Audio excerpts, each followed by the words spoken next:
ये एक फुटेज है जो मैं आपके साथ शेयर करना चाहूँगा।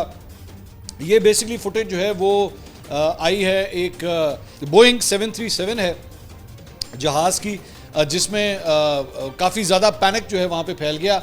और ये आप देख सकते हैं, ये अंदर के इसके मनाजिर हैं जहाँ पे ऑक्सीजन मास्क जो है वो गिर गए। अब ये क्यों गिरे हैं ये मैं इसकी तफसीलात शेयर करता हूँ।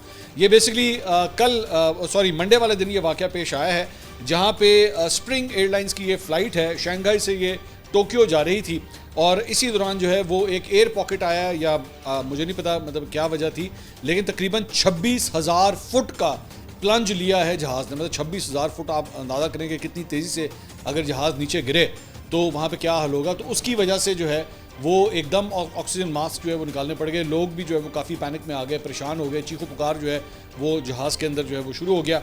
ये बताया जा रहा है कि ये शंघाई एयरपोर्ट से जो है नारिटा एयरपोर्ट की तरफ जो है ये फ़्लाइट जा रही थी जब ये वाक़या पेश आया। 191 पैसेंजर्स जो हैं इसमें सवार थे और तकरीबन 36,000 फुट से ये 10,500 फुट के अंदर जो है ये जहाज़ आया है। लेकिन ये मत समझिएगा एकदम ही आया है, लेकिन यूं करके जो है पॉकेट में आहिस्ता आहिस्ता वो नीचे आना शुरू हो गया, जिसकी वजह से काफ़ी जो है वो कैबिन प्रेशर भी जो है इसकी वजह से अफेक्ट होता है। तो लोगों में जो है वो काफ़ी पैनिक फैल गया।